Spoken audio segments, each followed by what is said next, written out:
দর্শক, আজ আমি কথা বলবো এমন একটি দেশ, যেই দেশটি ইউরোপ কান্ট্রির মধ্যে সেনজেনভুক্ত একটি দেশ, ধনী দেশ, সুখী সমৃদ্ধশালী একটি দেশ, এবং এই দেশের অর্থনৈতিক অবস্থার কথা বিশ্লেষণ করে বর্ণনা করে শেষ করা যাবে না। এই দেশে রয়েছে প্রচুর পরিমাণে পেশাদারিত্বের কাজের সুযোগ। এই দেশটির নাম অস্ট্রিয়া। আজকের পুরো ভিডিও জুড়ে থাকছে অস্ট্রিয়া জব সংক্রান্ত বিভিন্ন ধরনের তথ্য নিয়ে আলোচনা। যারা অস্ট্রিয়া যাবেন, এই ভিডিওতে একটি লাইক দিয়ে ভিডিওটি দেখতে থাকুন এবং আমাদের সঙ্গেই থাকুন।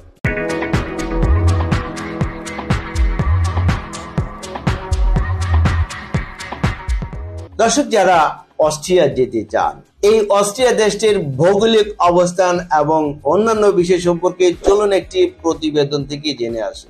অস্ট্রিয়া পশ্চিম ইউরোপের একটি রাষ্ট্র। স্থল বেষ্টিত এই দেশের উত্তরে জার্মানি ও চেক প্রজাতন্ত্র, পূর্বে স্লোভাকিয়া ও হাঙ্গেরি, দক্ষিণে রয়েছে স্লোভেনিয়া ও ইতালি এবং পশ্চিমে সুইজারল্যান্ড ও লিechtenstein। অস্ট্রিয়া মূলত আল্পস পর্বতমালার উপরে অবস্থিত। দেশটির 3/4 এলাকাই পর্বতময়। রাজধানীর নাম ভিয়েনা।